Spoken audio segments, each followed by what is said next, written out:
Blog Talk Radio.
Greetings, and welcome to Quantum Healing with Candace.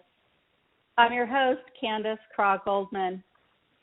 This program was created to assist humans in this rapidly changing world while it is expanding into new realms and new ways of thinking and being. And it is based on the foundation of the late, great Dolores Cannon's work and our continued contact with her from beyond the veil. So thank you, Dolores, for continuing to encourage us to explore new directions. Also, big thanks to Greg Prescott and Michelle Walling at in5d.com for making this show possible. Greg and Michelle, I love you more and more every day.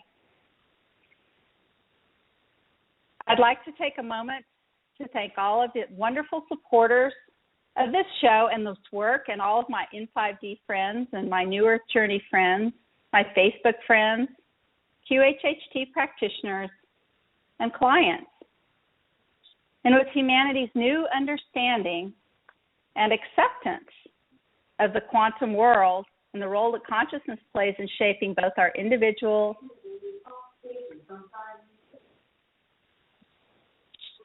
Alexa, stop. Our Alexa decided to start playing music there. We had to tell her to stop. We have plenty of subject material for this show. I'm a full-time practitioner of Dolores' hypnosis method and had the honor and privilege of working with and alongside of her for several years. And you can find out more about my practice of quantum healing and my consulting and coaching services at newearthjourney.com. I'd like to mention that I'm offering my own new quantum healing process that's available remotely. Call or email me about how we can create your very own personalized and unique to you quantum healing meditation process. And lastly, before we get started tonight, for those of you looking for a practitioner of Dolores' method of quantum healing, or for those of you who've trained with Dolores in the past, you may find wonderful practitioners and resources for practitioners of all kinds at DoloresCannonQHHT.com. This show supports those who are dedicated practitioners of Dolores Cannon's method. Also, if you'd like to participate in the show tonight, please call in the U.S. 646-716-8890. That number again, 646-716-8890. So tonight is March 18th, 2016, and the topic of the show is when healers get sick. But before we start talking about all of that, I'd like to now welcome my dear friend and co-host, colleague, and fellow quantum healing practitioner, Mary M Truitt. Hi, Mary. Hi, Candace. How are you today? I am so much better, and it's no secret to many of you and my Facebook friends, I think, that one of the reasons we're doing this show is because I have been a little under the weather. Now, how about you? You've been very well this year of 2016? I have been. I'm a little bit scared to say it because I'm going to find some wood. Yes, I have been very well. Thank you. Well, that's really, really wonderful. So we're gathering today to talk about what it is that might be happening. You know, a lot of people are talking about stargates and astral alignments and whether or not it's ascension symptoms or cosmic energies or what. There's all kinds of things that could be happening. We've had some people talk about psychic burnout in our community, and we really want to explore what's going on when healers face their own health challenges. And I wanted to start by kind of defining something that we all seem to talk about a little bit, and that's the wounded healer archetype. And this was developed by Carl Jung, who drew upon the myth of Chiron to explain the one who is wounded becomes capable of healing and helping others when he realizes that the wound he carries is universal. So this is a Greek myth. You know, Chiron was the centaur who was half man and half horse, and the progeny of Zeus, and he was wounded by an arrow of Heracles' bow. And since he was a god and immortal, he didn't die because of the arrow, but nonetheless he was condemned to journey through the rest of his days in excruciating pain due to the severe woundedness. And so because he had no choice but to suffer the ache that now became part of his identity, he was resigned to living with this pain. And so it's this resignation, you know, this acceptance that brought with it a sense of patience with the difficulty, which resulted in a great ability to understand and connect and empathize with the path of others. So this pain, you know, the experience of being wounded and having to deal with this misery became a doorway to intimacy with other people's pain, and it led to a deep compassion. And Mary, a lot of our fellow practitioners have come to this healing method through their own pain and challenges, haven't they? Absolutely. One of the things that, I don't know if you want me to start, but you bet. There's so much on this topic of the idea of the wounded healer. You know, I'm also thinking of the Judeo-Christian religion in tradition in which Jacob wrestles with the angel and receives a wound on his hip. And the wrestling and the wound, actually, they changed his name to Israel, which I think means to wrestle with God. And this idea of the wound as the doorway, as you said, which is such a perfect symbol, or I often think of the threshold to some kind of transformation or understanding, and that ability to see that wound as both personal and universal is something that I see in almost not only every client who comes to see me, but also in other people who do this work. It seems to be almost an initiation, and often at a very young age, there's an initiatory wound that becomes a teacher. Yes, and you know, I think to so many of our amazing friends and colleagues who are carrying on Dolores's work, who had either a session or some sort of profound experience that brought them to this work, and now they've sort of found their path and they're helping others. Yeah, and I think, you know, it's all about how we view illness. And it's all about, I think we're sort of laying the foundation here for our conversation. So I guess I will just begin by saying that I think that over the years I've come to see illness as something very different from what I saw it as when I was a child, of course. So, I mean, for our purposes, how would we define illness? Let's think about it. Disease, illness. We can see it from so many different points of view. And I think it's either, you know, our teacher or it's our enemy. You know, we kind of, a lot of times when people get, especially in the Western tradition, it's as if you've been visited by some kind of evil spirit or devil. Like, why did I get sick? There's sort of this sort of surprise and guffaw, like, ooh, how could I have gotten that? And I think another approach, which is the one that we take, which is, how did I attract that to myself? How did I create that? And those two are very different points of view. And they really guide how we then address this particular dis-ease within our body. Do we treat this guest as an unwelcome guest, or as someone that we invite to come in and talk to and listen to and learn from? Yes, and if you look at the word itself, and many in our community put that hyphen in there, D-I-S hyphen ease, the dis-ease. What is it that is, affecting your ease? And I think very often, how do you feel about this, Mary, when a lot of people talk about particular cancer, and the ribbons and everything, and they keep talking about cancer and battling, they put up such a fight. They put up such a struggle, the battle with cancer. And I've been gently saying to anybody who's open enough to hear it that cancer needs to be understood, not fought. I think I completely agree with you. And I think that, as I was reminded the other day of someone who's very close to me, has a very serious autoimmune disease, which he deals with really pretty much on a daily basis. And he called me up the other day, really struggling with feeling just terrible. And I said, oh, let's try this and let's try that. And both things were a little bit, woo-woo, a little bit, the way we see things. And he said, do you have any idea how irritating it is to hear that you want me to heal my soul and my spirit when I feel so sick I can hardly get out of bed?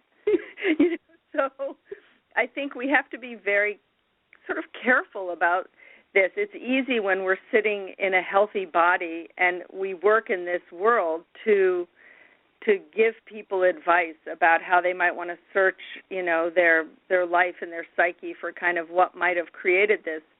And so we have to be very careful, but at the same time, it's very important to also hold that space open for them, that there's a possibility that there's another way to look at this aside from just, I'm being attacked.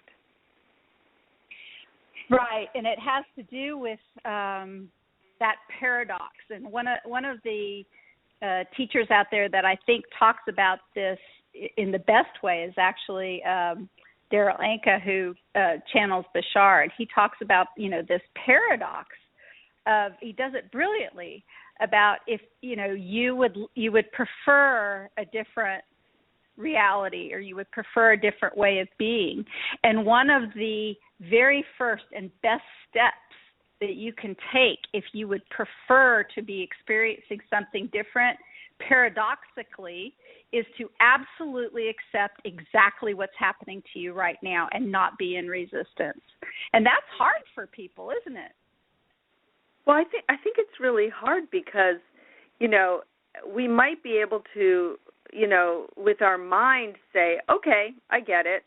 But then when your body is in pain and you feel nauseated and worn out and exhausted and you can't do anything, it's really hard to embrace that.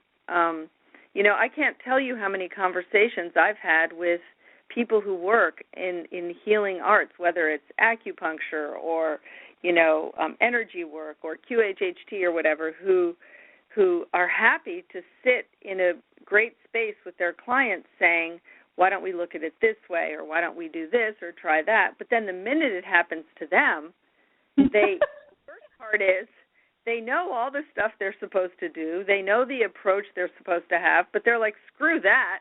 I just feel sick. I feel sorry for myself. And that's where, this conversation that you wanted to have tonight to me is so spot on, because it's really where the rubber meets the road. When people who work in the healing arts themselves get sick, and that's when we're really, really tested. Because isn't it? Can we embrace the advice that we give others? Can we say, oh, this is a lesson. This is something I created. It's like, forget it. I'm taking a couple of Advil and I'm, whatever. It's just, it can be very challenging.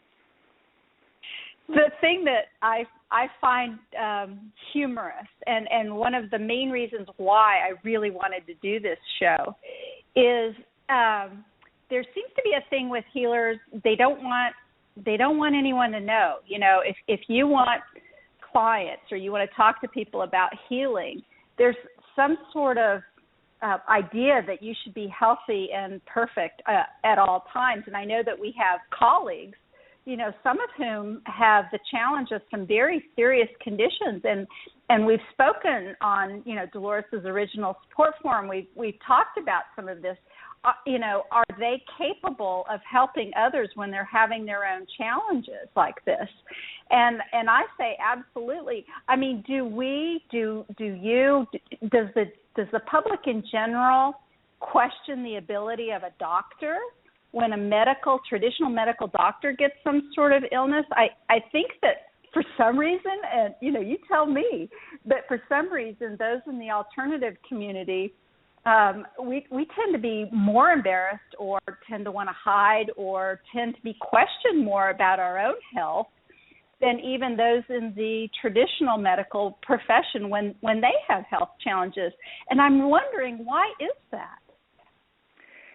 You know, it's interesting because as you were talking, I began to think about, you know, when we hear the news that somebody has cancer or somebody has come down with some illness, there is a moment, I think, as a society where we somewhat shun that person. And I'm not talking about me necessarily, but there's a moment of fear of going, wow, glad that's not me, or wow, that's kind of gross, or that's kind of, you know, there is that moment. It's shameful. It's a shameful thing. But we tend to isolate. You know, I've noticed over and over again that when someone in a smallish community comes down with really a life-threatening disease or a terminal disease, people are either deeply attracted to it and want to become the hero of helping them and making promises and making casseroles and doing all these things, almost magical thinking, like if I can help this person enough, you know, it won't happen to me. There's a kind of a helping. And then there are others who just shy away instantly. They just are out of fear. And so illness, I think, as something, as a phenomenon in our society, is still very, you know, there's a kind of a strange shunning of it. And I think that's reflected often in Western medicine, where if you go to a regular Western doctor or to a hospital, the entire purpose behind most of the medicine is to just make the symptoms go away so we don't have to think about it anymore. If you have a headache, take pills. If you have whatever you have, just make it go away. And, you know, this brings me to the idea of curing versus healing, because you can certainly cure many things. You can cure a headache by taking an Advil. You can cure, you know, rheumatism sometimes by taking something that unswells the limb. But have you cured it on a soul level? You know, making the symptoms go away. We really have, I think, a tendency as a society to just want things to go away so we don't have to look at them anymore. And the whole purpose of true healing and the wound that we talked about, whether it's Jacob or Chiron, is to be able to sit with that wound and look at it and say, okay, this has happened to me. I'm going to spend some time with this now. And as you said about cancer, to treat it as something that has to have time spent with it. Okay, here you are.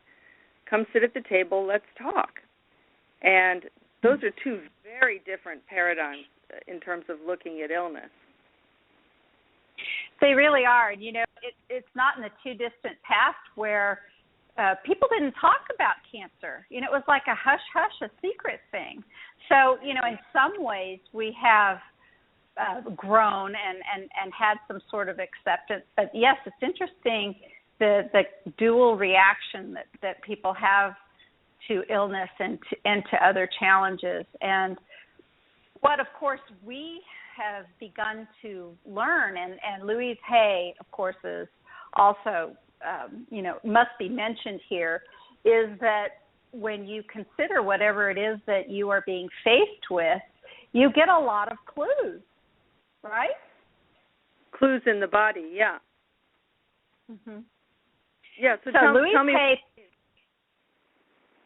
Louise Hay, for those of you who may not be aware, she was one of the pioneers of talking about the fact that the type of challenge, the place in your body that you are finding difficulty with, or uncomfortable feelings, or pain, or dis-ease, can give you a clue to what might be going on.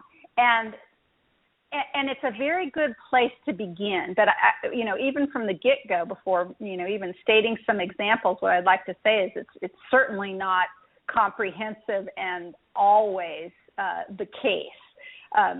For instance, they would say, or Louise might say, if you have something going on with your eyes, for example, you may not want to be looking at something. You may be closing your eyes to some sort of situation. You may not want to have an honest look about something that's going on with your life. So that is kind of a standard go-to first way of thinking about what's going on in your life and why you may be having that challenge. But I will never, ever forget, and I know my husband's listening to the show, so Tom, you were with me. Do you remember when we were in Dolores Cannon's class, and she was regressing this young man who had this was a time when she was still doing the live demonstrations in her class, and this young man had one eye that was a lazy eye. And I actually here, I'll admit it here on national radio, I actually have a lazy eye myself. It's not all the time, but I do have a lazy eye myself, so this is very interesting to me. And so if you were to look at this topic in that way, well, what is it that he doesn't want to look at? But what happened was he immediately went back into time, into a royal family. I believe it was Elizabeth's court or something, the royal family where he was. It was Queen Elizabeth. I was at that session when that happened, when he had his one eye. I was there. That's just so amazing. I remember that so well because, what his issue with his eye, it didn't have anything to do with sort of this standard answer of there was something in his life he didn't want to look at. It literally was a past life carryover where he, do you remember what he said? Slept with one eye open. I had to sleep with one eye open because he was scared of spies. He was a psychic who helped Queen Elizabeth, and they wanted to kill him because he had too much power, and so he had to sleep with one eye open. And isn't that just amazing? And he'd always had a fondness and an attraction for that time period in this lifetime. But I mentioned that just as an example of you can, when you're looking at your own challenge or a loved one's challenge or whatever, it's not a bad thing to sort of, take the Louise Hay sort of look at something and begin to ask some questions about your life or whatever. But it's not for sure. You don't really know. And that's what we find out sometimes in our quantum healing sessions is we find out the exact reason for some of these things that may not be guessed at the surface. But some of the. Go ahead. Oh, sorry. Of course, Dolores did find that things that happen on the left side of the body are perhaps stemming from past lives or other lifetimes, and things on the right side of the body have to do with this lifetime that we're in now. Do you know, Mary, when I first took Dolores's class in 2008, I remember saying this perhaps a little too loudly, but I remember actually when she said that in class, I turned to my seatmate and I said, that was worth the price of the class right there, because my issues that I had and that I had brought in hopes of healing, I'd even started to call it my left disease because everything was happening on my left. Everything. It was all on the left side. Wow. That's interesting. It's really interesting. Yeah. I mean, I think the issue of the body, I mean, just to kind of go back to where we began in this conversation, I think the ownership of the body is just a fascinating part of our struggle as a human. I always, I teach literature, and one of the books that I love to teach is Kafka's Metamorphosis or Transformation, because, of course, it's about a young man who wakes up one morning and he's a beetle instead of a human being. And his struggles to try to make his body work while inside he's still the same profound person. He's totally human, but he has this body that has all these needs and all these, broken parts and all these funny little appetites that he has to serve, and yet he's really cut off from it in some way because inside he's such a different person. And I think, each of us struggle with that at a certain point, especially when we go through adolescence and we really are aware of our bodies, so hyper aware of it, we begin to have to claim ownership of this strange body that does things we don't control. It grows hair in places we might not have thought it were possible to grow hair. It kind of becomes an animal. And I think if you're a woman especially, you have the privilege of going through so many seasons in your body, whether it's menstruation or pregnancy loss or, breastfeeding or whatever. I always think it's a huge privilege to go through those things, but what comes with it is, a lot of relationship to body. And I think the female and male experiences are very different in that. But I think we all come to that. And illness and disease create almost a third part of that. So you have your mind, spirit, heart, and then you have the body. And then you have this other visitor that can show up and create a communication between your spirit and your body, right? It forces you to have a conversation with your body. Those are such really, really great thoughts, and I love the vision of you standing in front of your students and talking about Kafka. Just thank you for that. That was a gift. I love it. One of the things that I talk to my clients about is the idea of your body, possibly thinking of your body as a partner. A lot of people are so angry at their bodies because they're not healthy and they're not vibrant and they aren't doing what they want. So some of their internal dialogue is a constant battle with their bodies.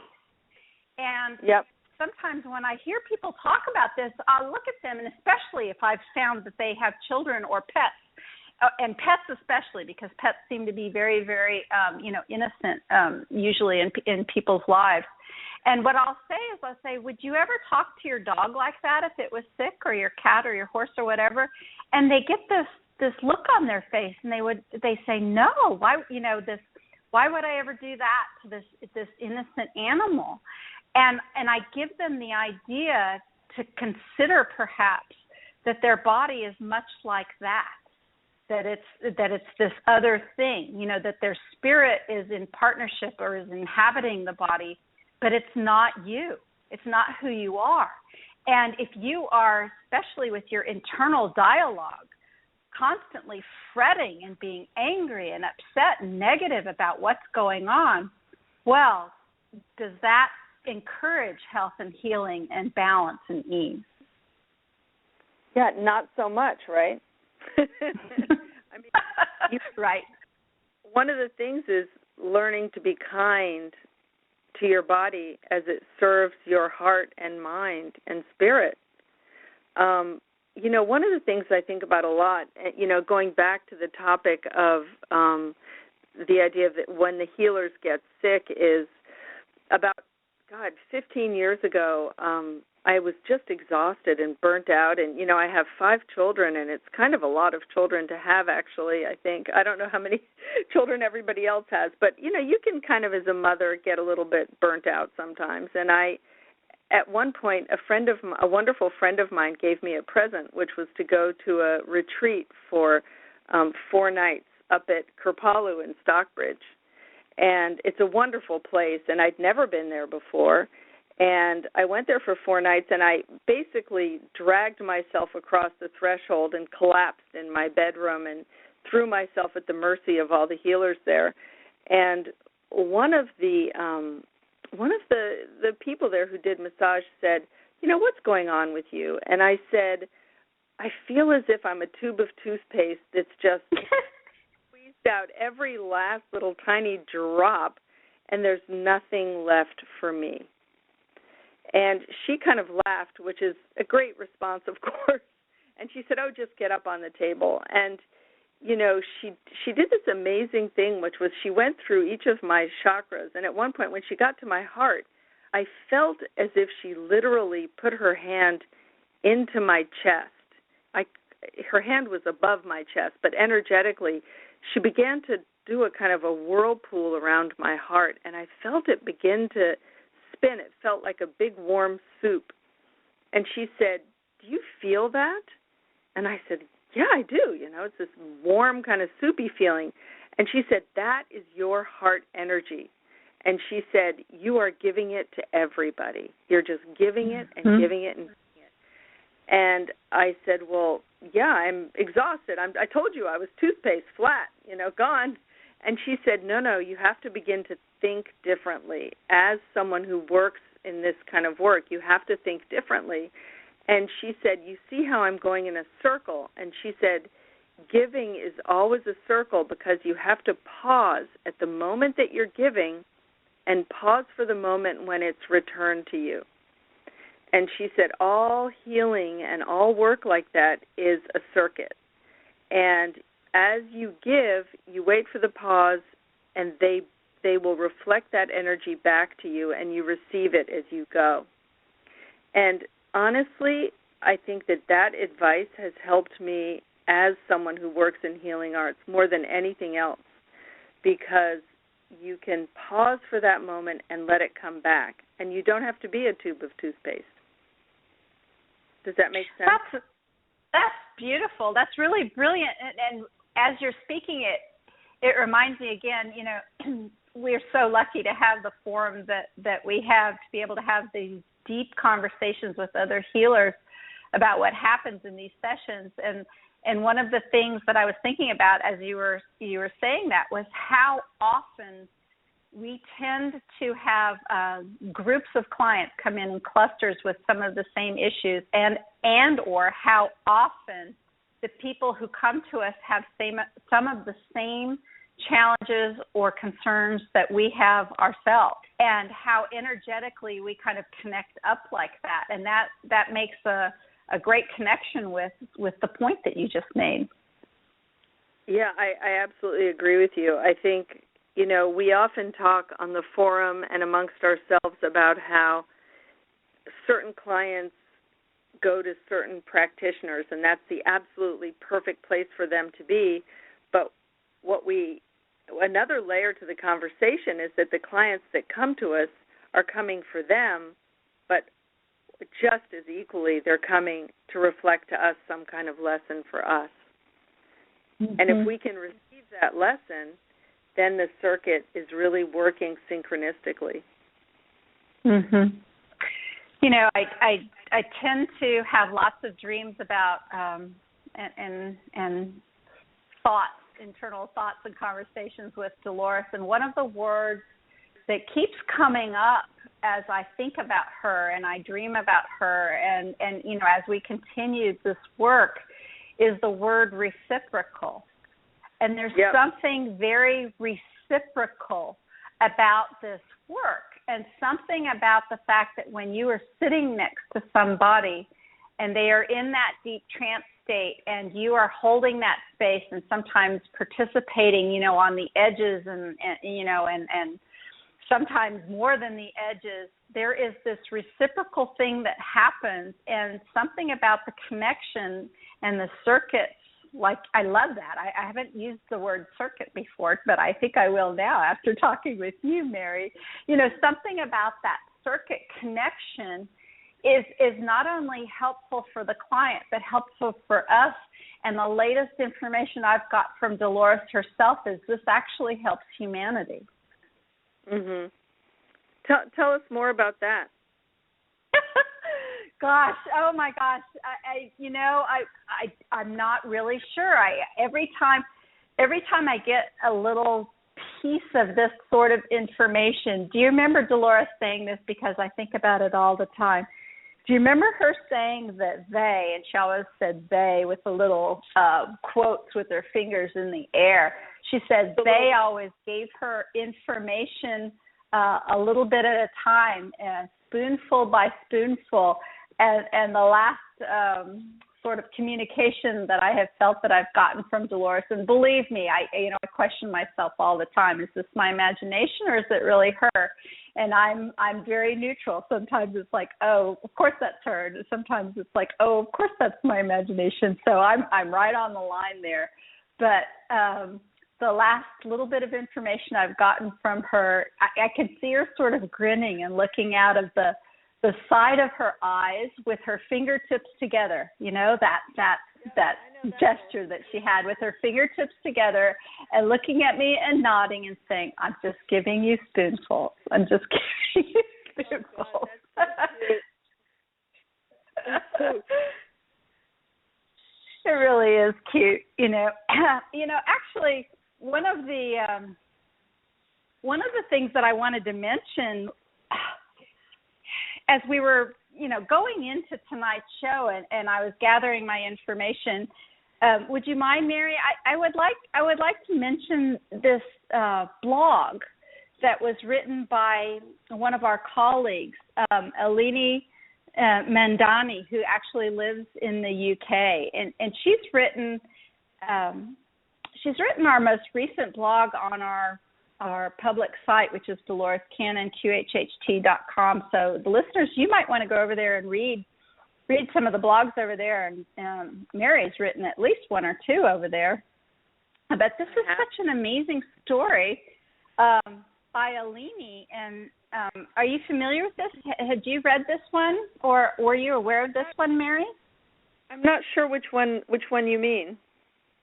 Well, so I'm just going to kind of look at, I have it written in front of me, and I'm not sure I'm going to read it completely, but so she has this, she has this experience with a client, and this happened where, and what I want to mention, by the way, is that this was Eleni's fourth session, 1, 2, 3, 4. So she wasn't a greatly experienced practitioner, but she had her fourth session, and she had this client who was a friend of hers. And Eleni had been experiencing some allergy problems herself, and she'd been having some testing done. And when they went into the session, Eleni and her friend, the friend was very generous and very sweet and said, if we get to the healing part, let's see if we can't get healing for you and your allergies. And Eleni was very sweet and said, well, if there's time or if it's okay, et cetera, et cetera. She was very concerned about her client getting the best experience. But the client had an excellent session, opened her heart, found that her body was healing, et cetera. And there was a little bit of time left. So Eleni asked permission during this session with her friend if it was possible to heal her and her allergies. And she had just had, I don't know if you've ever had this done, Mary, but she had, or known anybody, but she had all those pinpricks on her back, like many pinpricks on her. Mm-hmm. And she reacted to every one of them, every single one. And they were all quite concerned about that. And so in the session, the higher self said that they would absolutely heal her, meaning the facilitator, Alini. And she could feel energy in the room, and she felt it go through her body. And they encouraged her to touch her own skin. And after a short silence, it said, meaning the higher self through the client, it is gone. And the client, her friend, was deep in her hypnosis and didn't remember anything when it was all over. And what was very, very interesting was that Alini found out that the reason that she had this allergy problem is that she needed to make a change. She needed to change direction in her career and move into this world of healing. And when she went to the hospital, the very next morning, she goes back to the hospital because her back was a mess with all these allergic reactions, and they couldn't find anything. Her back was completely clear, completely gone. She actually even had shingles in her neck, and they were gone. Everything was gone because Alini, the practitioner, had received the message that she was supposed to have a direction change in her life. And so this is this idea of reciprocal healing. And I just find that amazing. Yeah, I like that a lot. I mean, that's an amazing story, and I love it that it was just her fourth session. Right. I mean, it's just, it happens exactly when it's supposed to. It was funny. I had a really funny session the other day. Somebody was, oh, my gosh, where were we? We were, all right, this is going to sound crazy to people, of course, who are just tuning in and don't know that much about QHHT, but we had gone to Orion. My client was a volunteer, what we call in the Dolores work a first-wave volunteer. And as so many clients who come to us are, she was exhausted, didn't especially want to keep living. I miss my home planet. I don't know what home is, but I know it's somewhere that isn't here.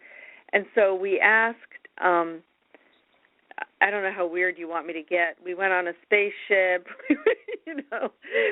I said to the two funny little grays that were working with her, she wants to go home. She doesn't want to just be experimented on and talked to today. She wants to go home. She needs to see her home planet. Please take us there. And these two little funny grays who were actually flesh-colored, not, the typical gray look, but flesh-colored, said, we're not allowed to take her home. And I said, oh, yes, you are. We want to go home right now. And so they took her, and they took her to Orion. And there we met her actual mother in that lifetime, who she had been a girl who had come down here to help the planet. And we also met one of her spirit guides. And I said, well, can you do some healing on her because she's very tired and she needs her chakras cleared and blah, blah, blah. You can imagine what I said. So this wonderful spirit guide whose name was Ashara said, yes, I will begin to work on her chakras immediately. And in true Dolores fashion, of course, I said, well, can you please talk to me while you do it and tell me what you're doing? Mm-hmm. And there was dead silence. And all of a sudden I felt as if the top of my head had turned into, I don't know, someone had just taken a, screwdriver and was like ramming it into the top of my head, but very gently and very nicely. And I said, never mind, I don't have to talk, because I realized that they were doing the same thing to me that they were doing to her. And this happens over and over and over again in these sessions where, and I think this goes back to our original topic, which is the person who's doing the healing supposedly is actually getting worked on.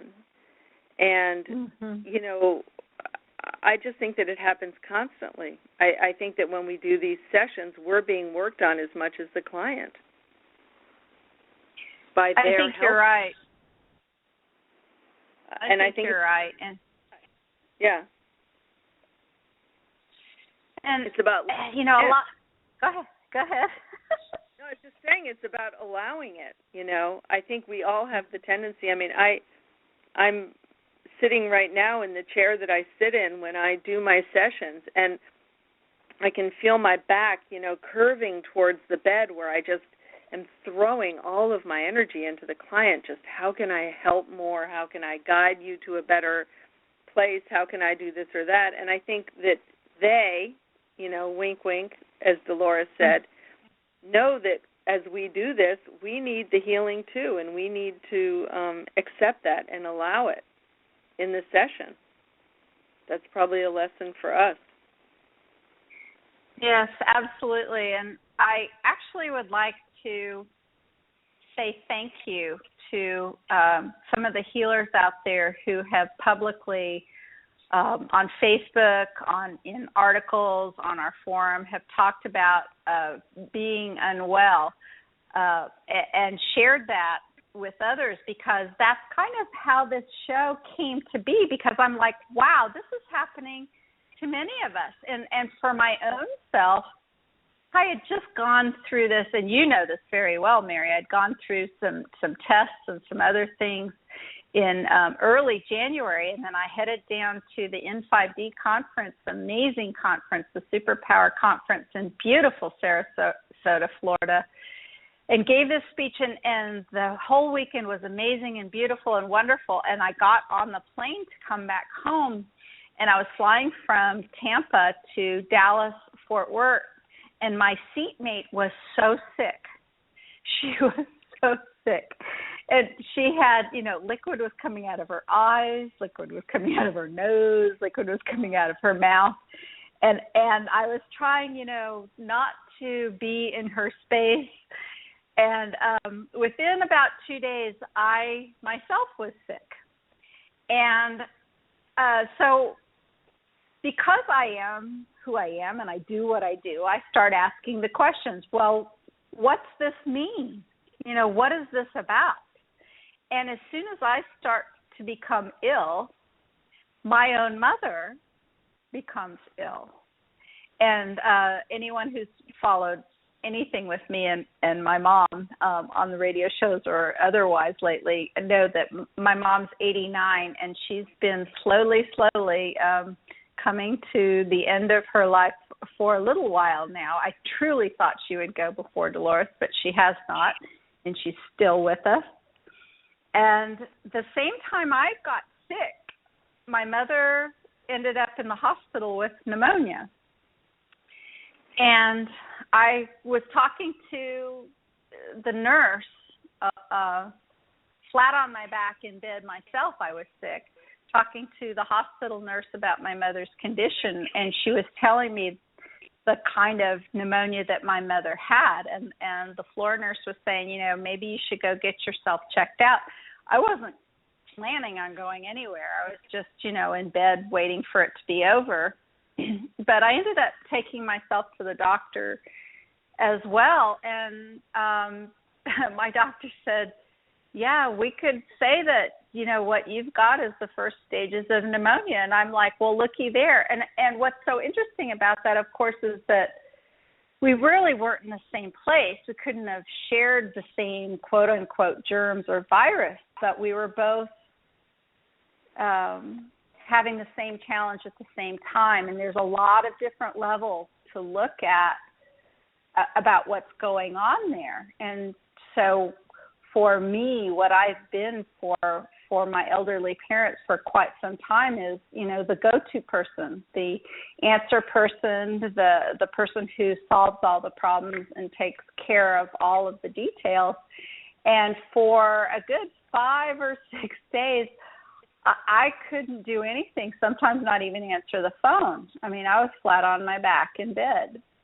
And I had many hours to think about why this was happening. And I tried to see what message was being delivered. And I understand, of course, that part of that is by continuing of letting my mother go, and also letting the world turn without me having to take care of some of the details, right? So, right? So there was more than one time that I had to pick up the phone and say, well, I'm sorry, whoever, about whatever, concerning whatever. I can't do anything about it because here I am flat on my back in bed. And there was plenty of learning all the way around that happened with my own health challenge, and I'm still at the tail end of it, getting over a cough. But again, I want to thank so many people. Elena Kapolnik, we talked a little bit. She said she thinks it was psychic burnout, and Michelle Walling herself. We were on the phone. She was sick too, and she was dealing with a cough, and there was a lot of learning. And the thing that gives me the biggest warmth in my heart is that we can be honest about this. We can talk about this like we are right now on the radio and out there about, heck yes, we're human, and we're dealing with human things just like all of you humans out there. And just because, yes, we talk about being healers doesn't mean we're perfect, and it doesn't mean nothing's ever going to come into our life that won't make us sick. So we have our own things to deal with, and that is the reason this show is happening tonight. Yeah, absolutely. And also, God knows sometimes we just need reminders about what it feels like to be sick. We need reminders. We need to know what that feels like to wrestle with that. God knows. But, something you were saying really made me think about seeing this in another light also, which is that sometimes getting sick or getting ill is a protection for us. And, I'm thinking, with your cold that you had, your pre-pneumonia, there was some reason why you were protected from, I think, being either in the hospice with your mother or the hospital. I'm not sure. She was in the hospital, you said? She was for about 5 days. She was in hospice for a while. That's kind of a long story. She kind of fired hospice. It's a long story. But then she ended up in the hospital, and she's back home with care, but not officially hospice just yet because, well, for a lot of reasons. But I think that while she was in the hospital, the cold, the cough, the pre-pneumonia protected you from being, in the hospital at that point.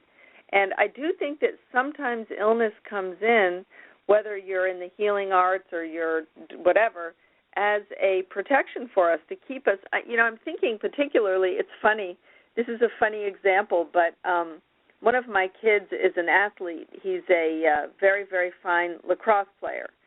And we've noticed over the years, he's a funny kid. He's an 11/11 birthday, and he's always been our sort of wizard child. And he always seems to have a sort of special layer of protection around him. And we have noticed over the years that whenever he gets a kind of a little wound or something that takes him out of the game, we always just see it as a protection. And right now he's recovering from mono, and he's had to miss the first half of his lacrosse season in college, which is, freshman year. It's a big deal. And we just laugh and say, hey, we say to him, you're being protected. There's some reason why you have mono. You will get back on the field eventually, but this is a protection. And so sometimes I think our illnesses are to teach us a different kind of lesson than even, the patience of the body or a past life thing. Sometimes it's just protection. Maybe he would have gotten a concussion or a broken leg or a, whatever. But I do think that there are times when we're kept out of the ring, so to speak, the ring of life, just to protect us.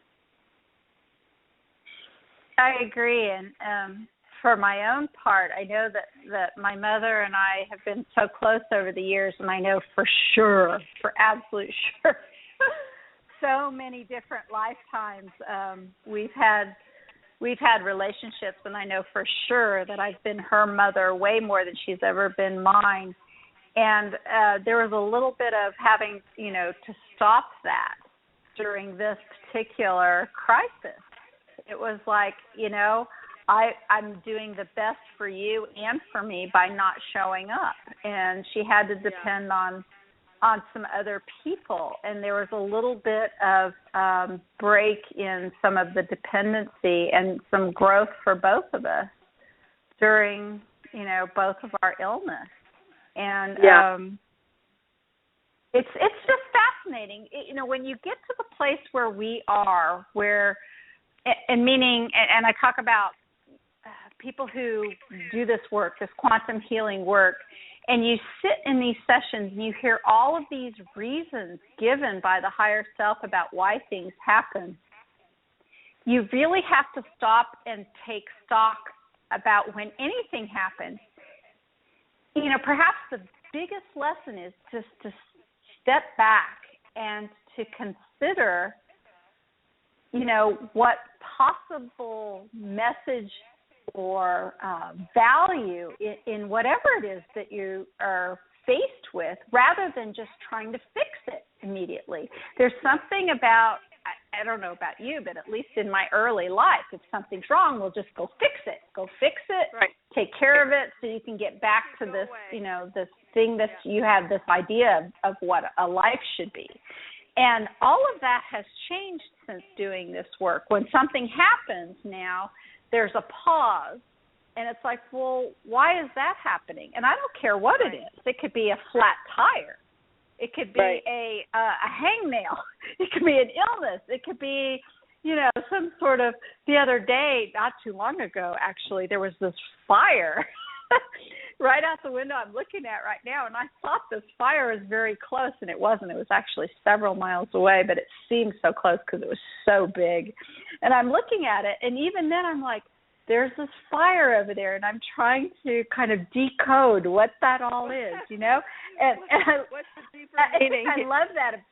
I love that about this work, that no matter what comes into our life, we can look at it and go, well, what's that code for?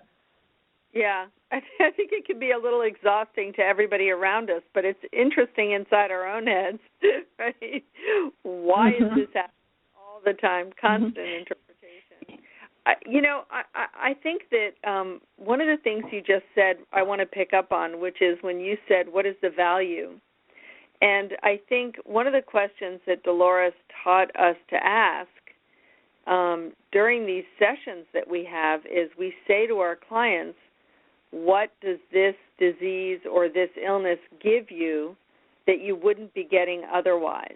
What does this give you permission to receive, or what does this give you? And if you do get, because this sometimes can prevent people from getting healed, because finally, being incapacitated or being bedridden or being sick gives them permission to receive love or to receive care, or to finally say, I'm sick.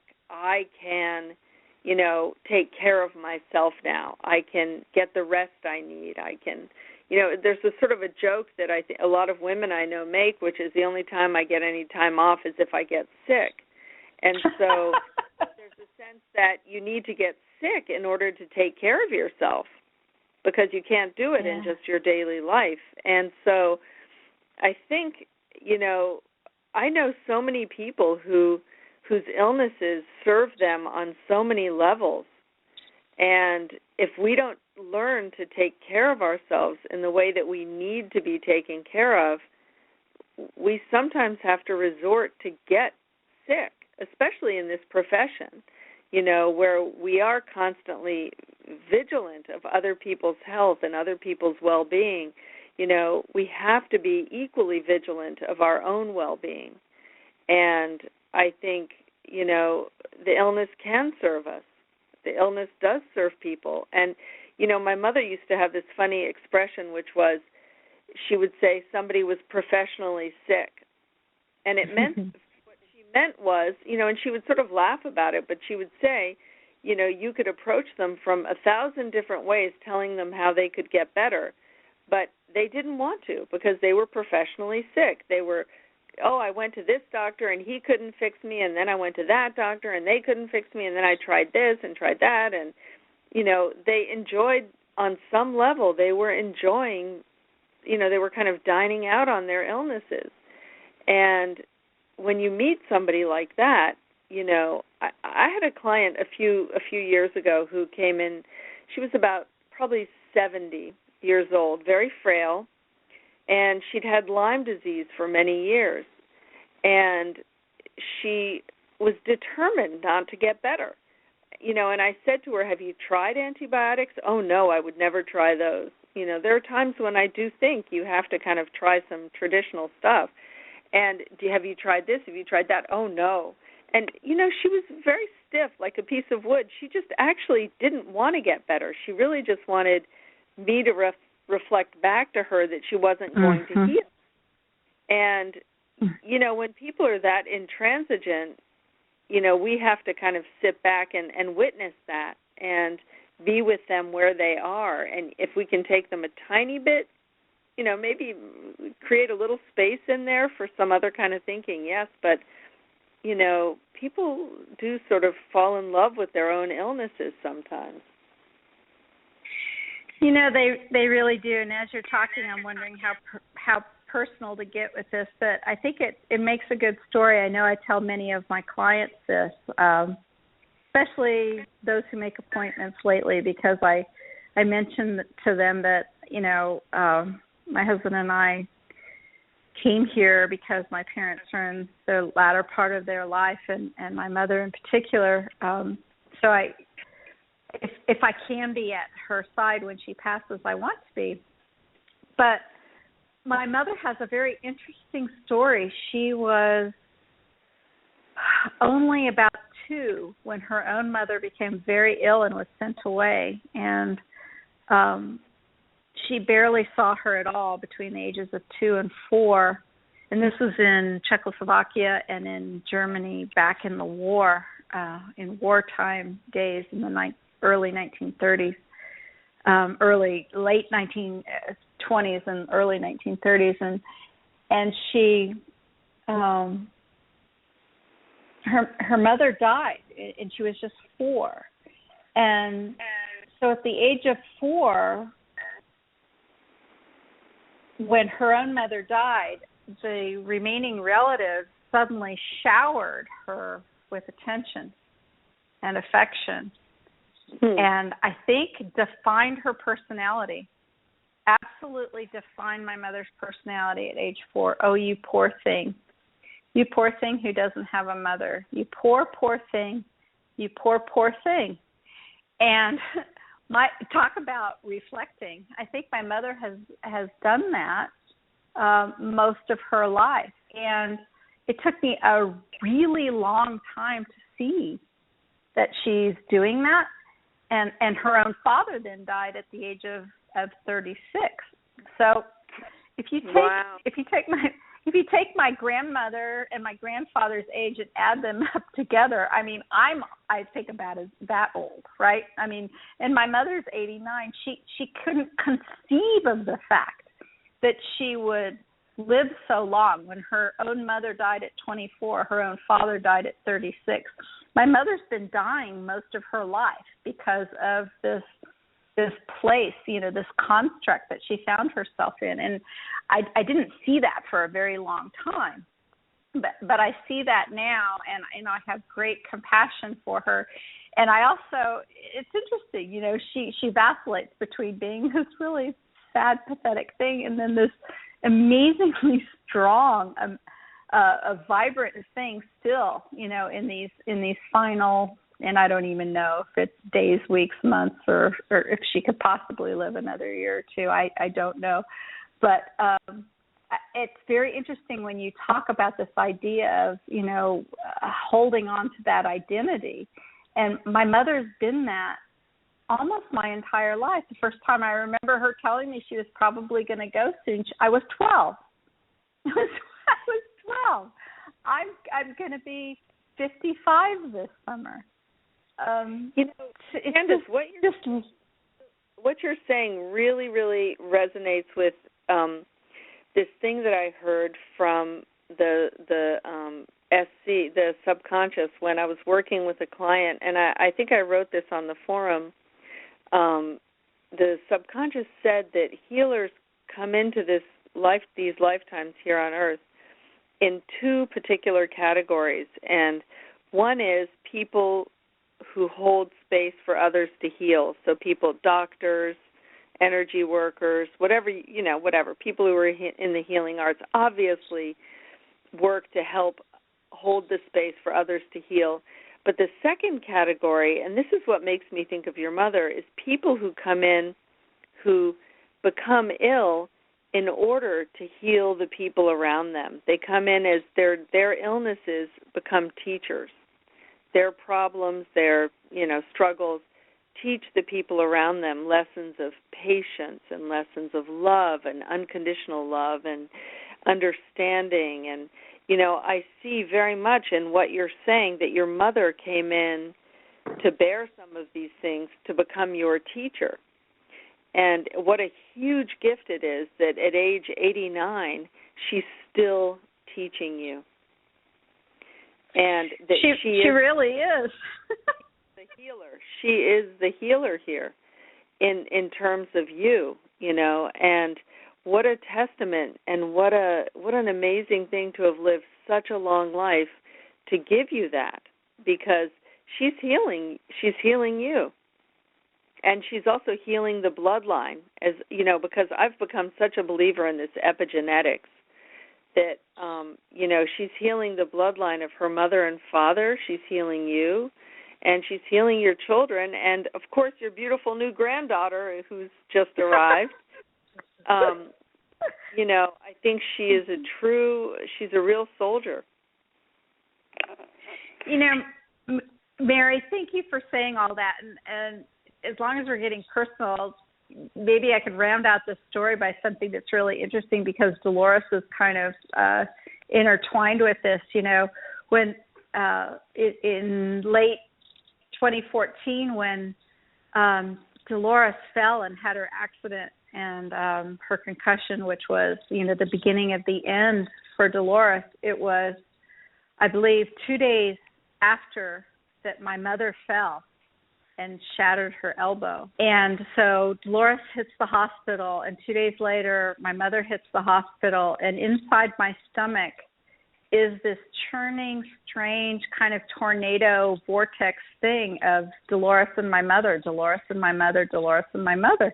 And Dolores had a much different outlook on life than my mother did. My mother for years and years has been dying, and Dolores was like, I'm fine, I'm going to live to be 100. I would have put all of my money on Dolores at the time, and Dolores was the one who ended up passing, and my mother's still here. It's very, very interesting. And just yesterday, I think it was, I was headed to see my mom, and I'm in the car, and my mom has been having dreams and or visitations of Dolores, and it's really funny. She never met her. She never even saw her on a YouTube, nothing. The only thing my mother knows about Dolores is what I've said to her sitting on the sofa telling her about my work and stuff. And she's told me that Dolores has come and talked to her, and I thought that was just so interesting. And as I'm headed to go see my mom again yesterday, I was thinking to myself about, and I was wondering, I was like, well, if and when it's time for her to go, I wonder if Dolores would be there for my mom. I'm sure, my mother's father and my late brother who passed away in 1989, they would probably be there when my mom crosses over. But my life, and it seems apparently even my own mother's life, it seems so wrapped up with Dolores' life. I've been wondering, would Dolores be there?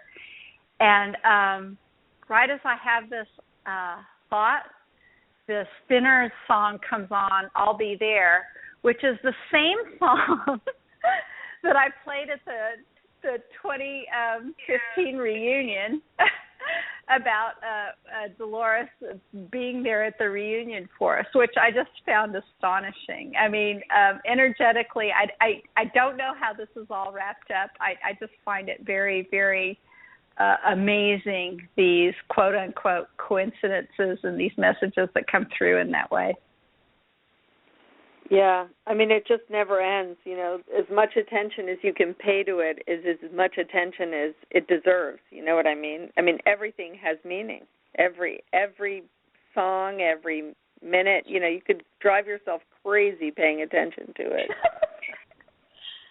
Yeah. Hey, listen, let's switch gears for a minute, Mary. Let me ask you something, because Michelle over in the chat room is talking about this idea. And let me ask you your thoughts on this, because, and there goes my cough. So a lot of people around me have been ill. A lot of people across the country have been ill. Michelle got ill very soon after I did. She says that Greg got sick 4 days after Michelle. And Michelle is wondering about the possibilities of possibly that some of the chemtrail agendas might be dropping viruses on us. What do you think of that idea? Oh, you're probably not going to like this. Michelle, sorry. I don't know. I don't really consider myself part of the planet, you know, really. I don't pay any attention to the chemtrails. I think they're sort of pretty. I look at them and I think you have nothing to do with me. So I think it's about what we accept into our reality or not, and that may sound kind of silly and childish and so forth and so on. You know, I think about Sherry Wild, who I was lucky enough to sit next to at dinner a couple of years ago at a UFO conference maybe, or I can't even remember what it was, but she just said she looks at the chemtrails and says, you know, you're not part of my reality, and they disappear. And, you know, I don't accept it that anything, you know, I don't know, maybe I'm just crazy. I don't let anything get to me. I just look at the clouds and say, you're not going to make me sick. I know they're there. But I just am so stubborn. I just say no. No. And so I think that, you know, if I can lend some of that stubbornness to Michelle and to Greg, please take it. I refuse to let anything affect me. I try to be very autonomous in terms of what I allow into my field and what I don't allow into my field.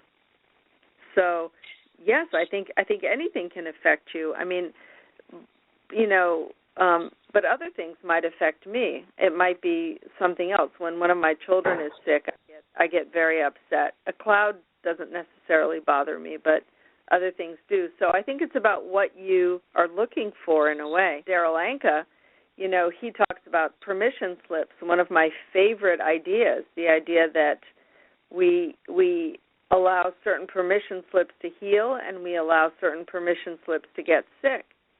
You know, people will get sick over politics. Oh, Donald Trump makes me sick. Oh, Bernie Sanders makes me sick. Oh, this makes me sick. That makes me sick. But just as likely, something heals you. Oh, eating green vegetables on Tuesdays and Thursdays heals me. You know, Reiki healed me.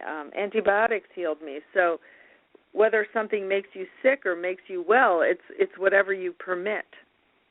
And so, you know, that would be kind of my response to that. Having not met Michelle or Greg, if I knew them, I'd probably be a little more tactful. But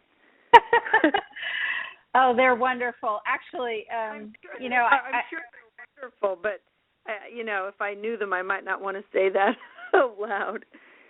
You know, actually, I'm really glad that you did, because there's what's great about this show and N5E and all of us is that we can talk about this stuff, because I think if, you know, we're all doing the best that we can, always. We're always doing the best we can. And I actually referenced the same thing about Sherry Wild that you do. In her book, she talks about, I think she's out for a walk, and she sees the what she sees as a chemtrail up in the air, and she gets upset, and then she just has this feeling that she doesn't want it, and she's like absolutely watching this plane, and the whole thing disappears, and suddenly she thinks her thoughts may have just eliminated that pilot, and I mean, and she goes into this vortex wondering what happened there and how is it that we create our reality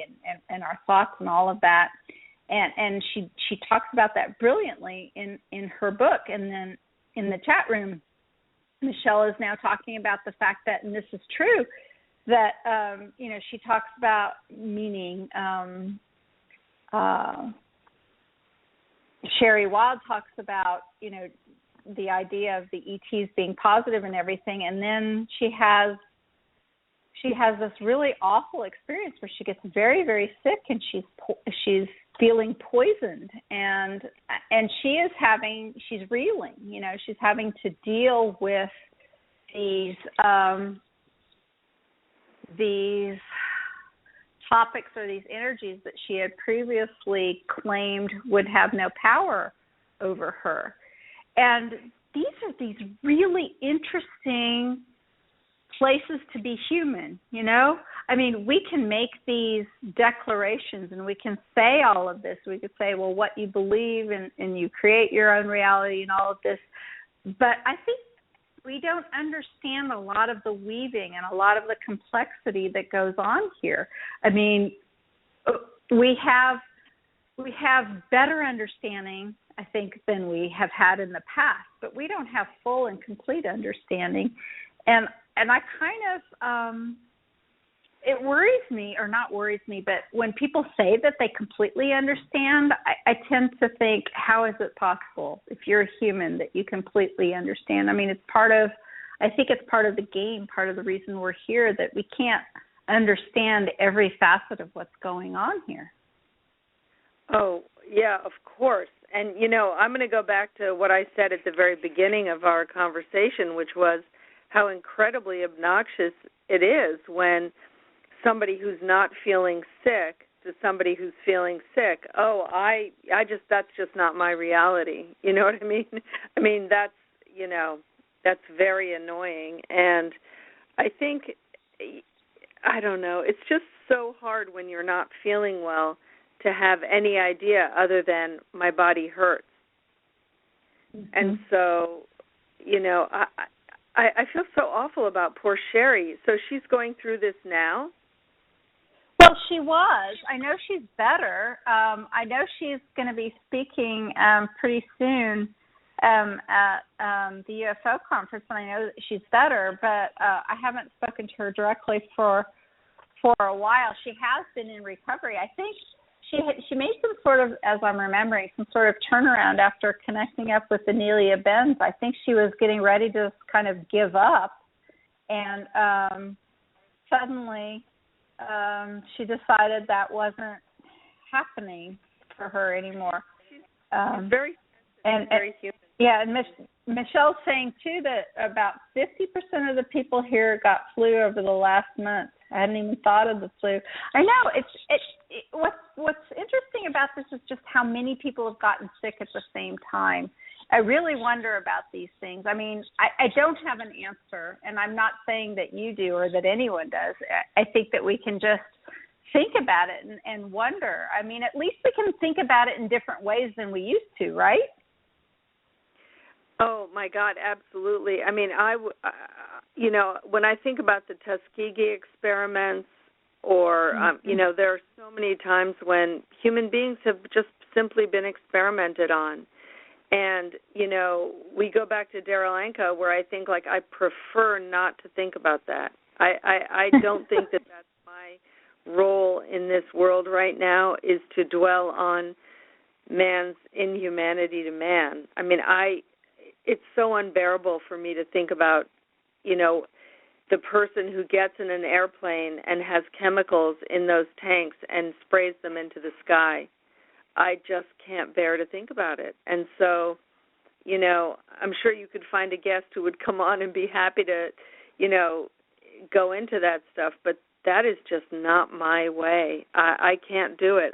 It's too painful for me to consider that people would try to make other people sick or spread disease or whatever. I can't be a part of that, I can't even think it. I can hardly stand that. I think, I would consider myself very much a first waver.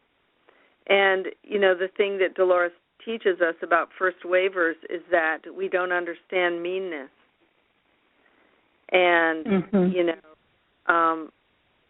that would be something that's just hard for me to do. I don't understand. My husband's always getting mad at me. I leave my purse open in my at the grocery store. I'll throw my purse in the cart and go to like 4 aisles over, and he'll say, "You left your purse in the cart."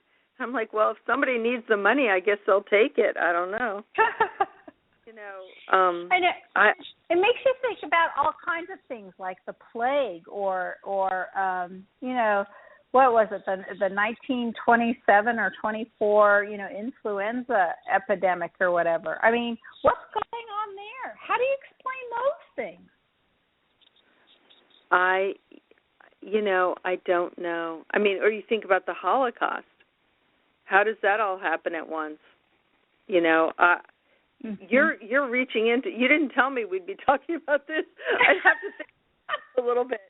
But I'll tell you what, Candace, I'd really love to go back just for a second to the idea of illness and healing and the roles that they play, because there was something I really wanted to make sure we talked about, which is the idea that you can be very, very sick and even transition or die, as we call it, and still be healed. So that was something I really wanted to make sure we talked about. I think that's a great way to end the show. So let's talk about that. Absolutely. So you're telling our listeners about this idea that you don't necessarily have to continue to live to be healed. Is that right? Yeah, and I think, I think this is something I originally read in Carolyn Mace years ago. I've forgotten which book it was, but, this, or maybe it was Louise Hay, but this idea that, you can be sick and sick and sick and sick and sick for years. You can be cured from the sickness, and that's great, but you can also be not cured from the illness, but you can die healed, because healing is about coming to terms with something spiritual, something you come back into balance, some kind of understanding of life and love and whatever the lesson is you need to learn. And so just because a person dies or transitions from that particular mechanism or illness, it does not mean that you aren't healed, because not only can you be healed spiritually, the people around you can come into some kind of understanding and some very sweet place where, the transition can be a moment of profound healing for everybody. And so I just think that's really important to emphasize, is that healing does not necessarily mean living forever or for a longer period of time. I think that's a wonderful way to come to kind of the end of our show tonight, is to talk about that in that way, because you're right. It's not always about continuing physical existence in this body.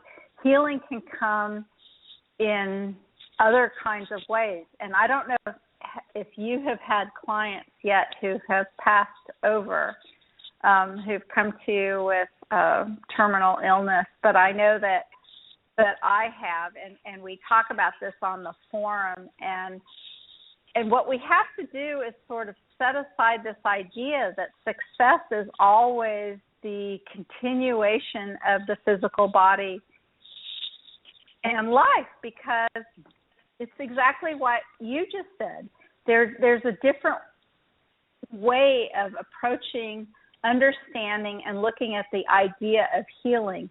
And I absolutely, as I'm thinking about it, 2, 3, 4 different clients that I can think of just off the top of my head over the years, who came to see me because they were very, very ill, but they let go in peace and with some resolution and understanding of what was going on. And even though they died with a sense of healing. Absolutely. It's funny. I keep thinking of this moment in one of my favorite movies, Little Big Man. I don't know if you ever saw it, where Chief Dan George keeps going up to the high place in the mesa to die, and he keeps saying, it's a good day to die, and then he lies there for a while, and he still doesn't die. He's like, it's a and that whole idea of being perfectly happy with your own death, that your own death comes as a welcoming, is absolutely fine. The death is not the ultimate victor in some way, but a friend, and I think that's okay. Yeah. It's funny you say that. So I imagine I'm replacing that scene with my own mother in her 40s, her 50s, her 60s, her 70s, her 80s, and maybe even now in her 90s. Yeah, that's right. Absolutely. Maybe that isn't funny, but I've got to find humor in there somewhere, right? Yep, you do, and that's the way to go.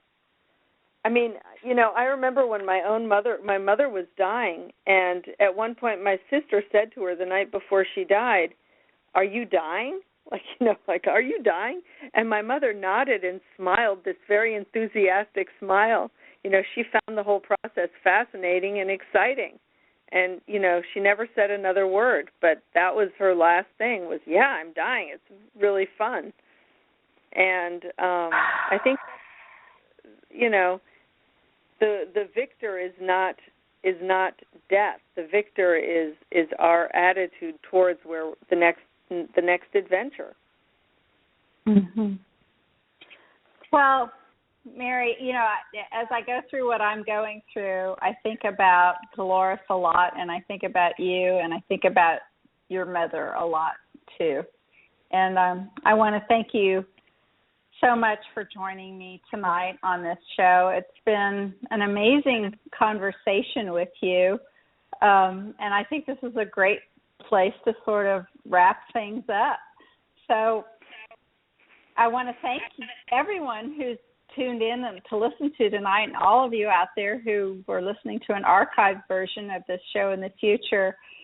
So, Mary, how can people find you? How can listeners find you in the future? Maybe just have a quantum healing hypnosis session with you in the Maryland area. How can they find you? My website is www.healingacrosstime.com. And I'm in Annapolis, Maryland, and I'm happy for people to check out my website and give me a call or write me. And I'm also on Facebook. My page is Healing Across Time. And I would love to hear from anyone who'd like to work with me. And, Candace, thank you so much for inviting me on the show. I love talking to you. And you always have a wonderful topic, and you let me explore my own imagination and my own ideas so freely, and I really appreciate that. Oh, Mary, it's always a great time talking with you as well. I really appreciate you taking time out of your Friday evening to chat with me tonight about this very important topic. So thank you so much for being with me tonight. Thank you. I do Okay. appreciate it. Sure. Bye-bye. Bye-bye. So again, I'd like to remind those of you interested in quantum healing or who are looking for a practitioner of Dolores' method, or if you're already a practitioner, you can find a robust support community to join at DoloresCannonQHHT.com. That's DoloresCannonQHHT.com. And you can find out more about my own practice of quantum healing at NewEarthJourney.com. And I want to thank our great friends, Greg Prescott and Michelle Walling, again at N5D, for joining us in the chat room tonight in the show and supporting this show tonight, and for everything that you do for us and the planet. And for all of you out there, until next time, sleep well, be well, and many blessings to you all. Good night.